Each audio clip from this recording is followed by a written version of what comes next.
everybody, it's Twyla's mom, Lisa, and today is Monday, May 29th, and it is Memorial Day. So happy Memorial Day, everyone. Thank you to our servicemen and women who this holiday is meant to remember them, to remember our loved ones we have lost, and I hope you all are enjoying your day. We don't celebrate Memorial Day really around here. Um, but today is a question of the week day.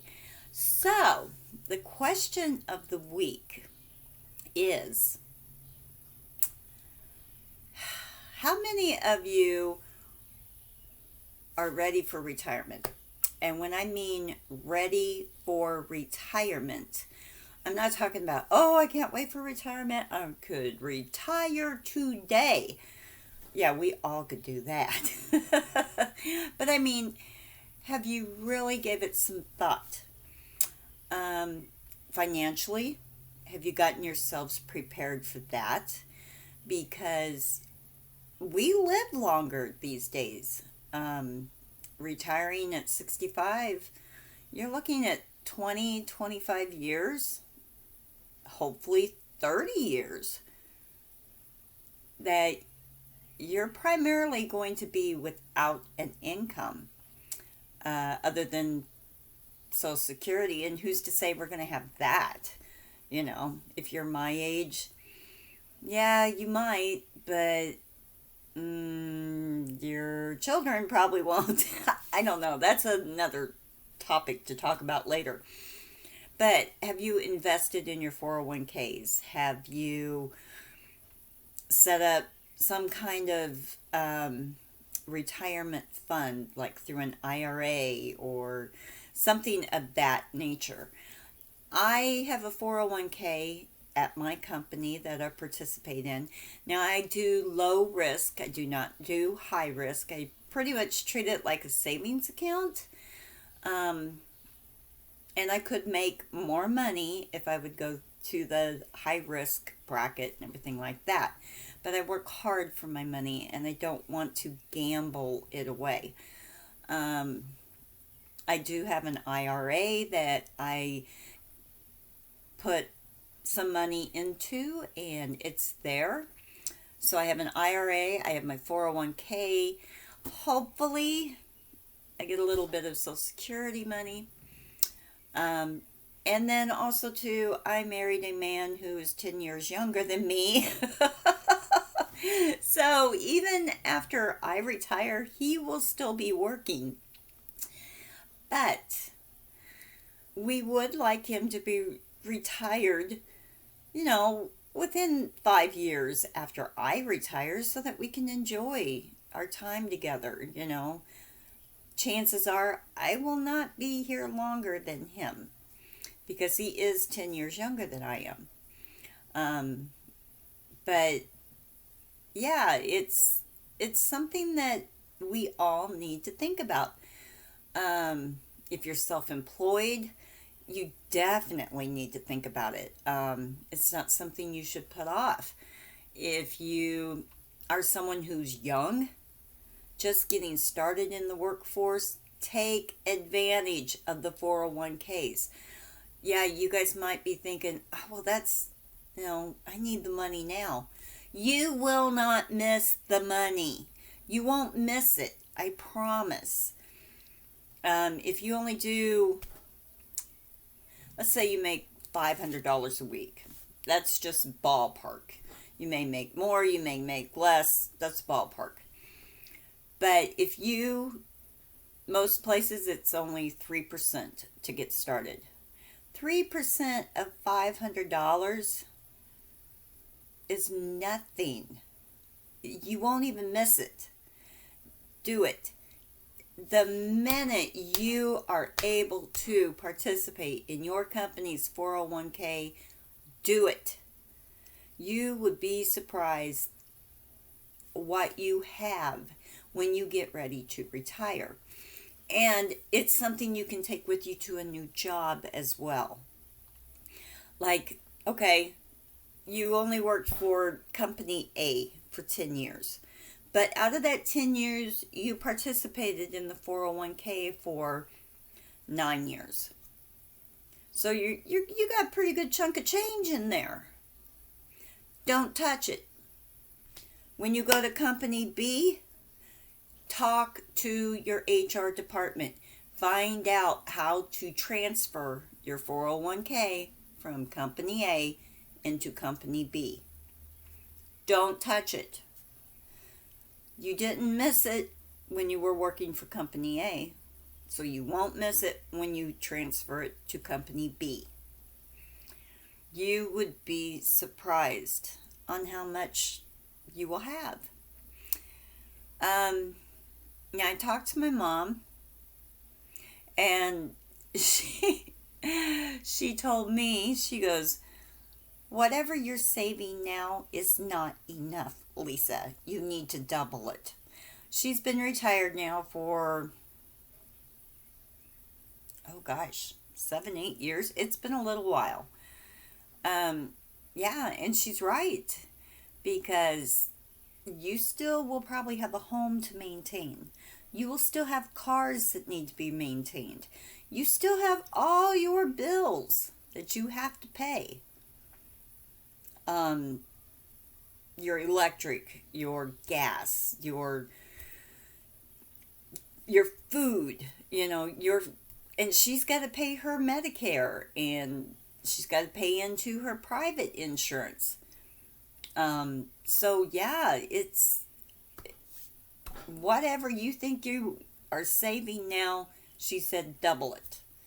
That was her best advice about the whole thing. And I truly believe it after watching what her and Dad go through. Now they're not in poverty or anything like that, but they have to watch their money. They really do. They have to, they have to be careful. They can't just go out and spend all the time and things like that, which they've been able to pretty much maintain the same lifestyle they always had. Now, there for a while, when Mom and Dad, probably about the last 5 years before they retired, they did go and get new vehicles, brand new vehicles, because they were going to be paid off by the time they got retired. But they wanted to make sure that they had good, reliable vehicles for their retirement age. And they're still driving the same cars. They did, they had to find other forms of entertainment that they used to pay for. They became involved in their church. They volunteer for things. Stuff like that. Things to, that they used to pay for entertainment.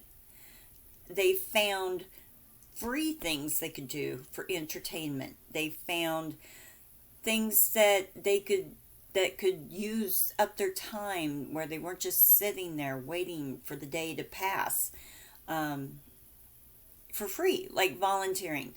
Mom and Dad love to volunteer in their food pantry at their church, and my dad passes out food with the harvesters that come to their small town. That is one way that they've found something that's free to do, they enjoy doing, and they look forward to doing it. Mom volunteers a little bit at the school for certain crafting classes, things like that. So they did have to change their lifestyle a little bit, but yeah, they had made plans to travel and things like that, but the economy, yeah. So I guess that's the question of the week. Are you prepared to retire today? I've been having issues with my hands. That's no secret. And I go to a rheumatologist in a couple of weeks. And I hope it isn't the rheumatoid arthritis, because that is something that it's pointing toward that. just from all the symptoms and everything that, and I've had, out of 10 symptoms, at least 8 of them have, at one point in my life, have been hitting me.